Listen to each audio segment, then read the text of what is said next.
สวัสดีพ่อแม่พี่น้องมื้อนี้เขาสิไปเอี้ยนกันเนาะเขาสิไปเอี้ยนกัน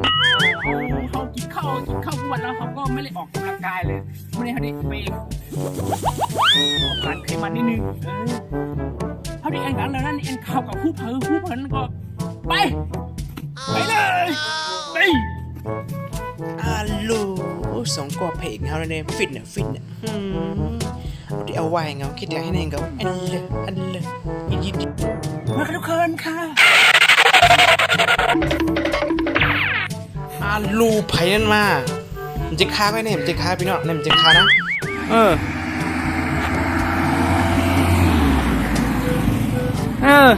นดก็มาเร็วฟิต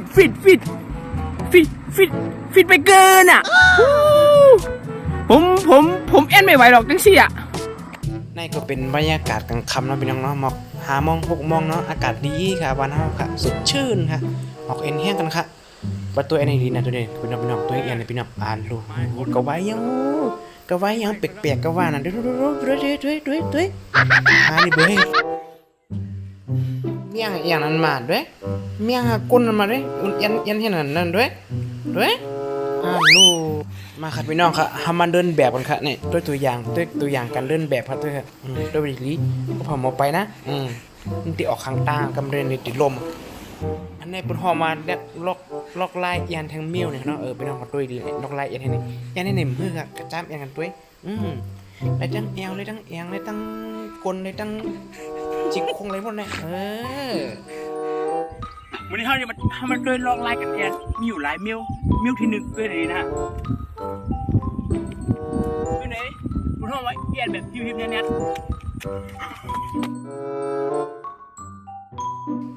ค่ะบรรยากาศกลางค่ำเนาะ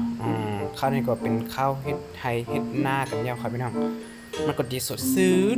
นิดนึงเนาะกัดเย็นกลางค่ำมันก็กัดอะไรกัดอีกนึงแฟนมาก็ไม่พองแล้วมันก็มีฝนตกครับพี่น้องยังมีขึ้นดอยกันวันนี้เราชัดดิสิขึ้นดอยกันทุกคน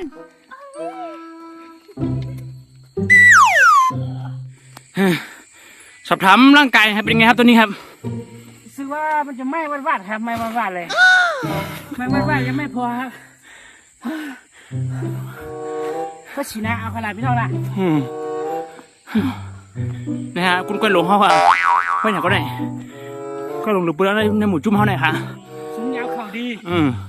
เย็นก็ดีด้วยนะเขามาถึงเดี๋ยวเขาเด็กเขากับตัววิวตรงในมือปีกายเขาก็มาบล็อกอะไรแต่กล้องโทรศัพท์มันแคบมันทางปล่องไปเขาตัวนั้นเลยเมาเบอร์เอ็นของเมายุงเขาพิษตัวเฮ้ยป้าไป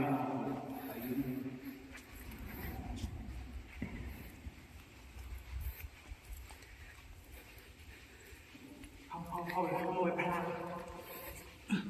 เนาะดิขานอน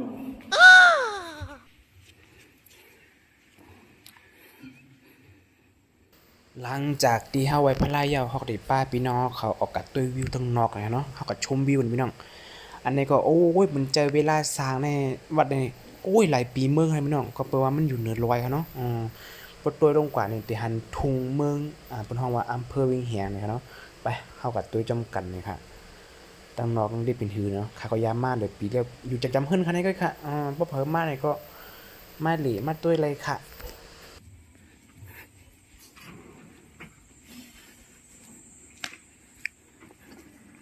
นี่ก็เป็นจุดชมวิวทีหนึ่งในอำเภอวิงแหงเฮาเนี่ยเนาะที่เป็นจุดชมวิวแห่งหนึ่งเนี่ยปีนี้ก็การเลยขึ้นมามันก็เขาแอมเนื้อหน้าพี่น้องเขาแอมจากเนื้อหน้าพี่น้องพี่น้องแอมคิดว่าชดผู้ชายอะรู้โอ้ไม่แค่ลานเลยอะนี่ไปเกินขอบคุณสำหรับคลิปนะครับที่ตัวกันมากเนาะติดตามไปก่อนเลยคลิปหน้าครับที่กลางเลยเที่ยงไม่พลาดเนาะโอเคยิงจบก่อนครับไปถ่ายรูปปกกันดินี่ก็เป็นวิวแคมๆเลยเนาะโดนตาเนื้อบนห้องเนื้อพระธาตุนายานะครับพี่น้องค่ะอันนี้ก็เป็นตีชมวิวตีหนึ่งเลยเนาะน้ำเพิ่มแห่งแคมค่ะเพิ่มมาเลยพันเลยมาลีก็